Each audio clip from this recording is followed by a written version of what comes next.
পাকিস্তানের বেলুচিস্তান প্রদেশের বোলান এলাকায় একটি ট্রেনে হামলা চালিয়ে 182 জন যাত্রীকে জিম্মি করেছে বিচ্ছিন্নতাবাদীরা। তাদের দাবি, জিম্মিদের মধ্যে সেনা সদস্যও রয়েছেন। নিরাপত্তা বাহিনীরা যদি এই অঞ্চল না ছাড়ে তবে সব জিম্মিকে হত্যা করা হবে বলে হুমকি দিয়েছে হামলাকারীরা। হামলার শিকার ট্রেনটির নাম জাফফার এক্সপ্রেস। আজ মঙ্গলবার এটি বেলুচিস্তানের রাজধানী কোয়েটা থেকে খাইবার পাখতুনখাওয়া প্রদেশের পেশোয়ারের দিকে যাচ্ছিল। পথিমধ্যে হামলার শিকার হয় ট্রেনটি। স্থানীয় কর্তৃপক্ষ জানিয়েছে ট্রেনটিতে প্রায় 400 যাত্রী ছিলেন, যা বর্তমানে একটি সুড়ঙ্গের ভিতরে আটকে আছে।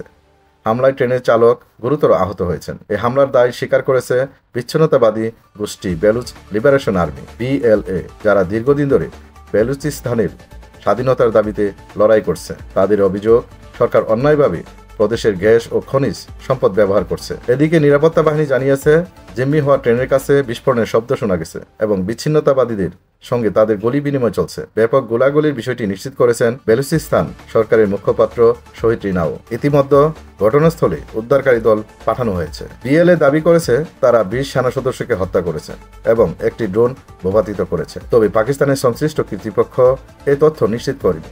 এছাড়া BLA এক বিবৃতিতে জানিয়েছে বেসামরিক যাত্রীদের, বিশেষ করে নারী, শিশু, বৃদ্ধ ও বেলুচ নাগরিকদের নিরাপদে ছেড়ে দেওয়া হয়েছে। তবে সামরিক বাহিনী যদি হস্তক্ষেপ চালিয়ে যায় তাহলে সব জিম্মিকে হত্যা করা হবে বলে হুমকি দিয়েছে তারা। ঘটনার তীব্র নিন্দা জানিয়েছেন পাকিস্তানের স্বরাষ্ট্রমন্ত্রী মহসিন নাকভি।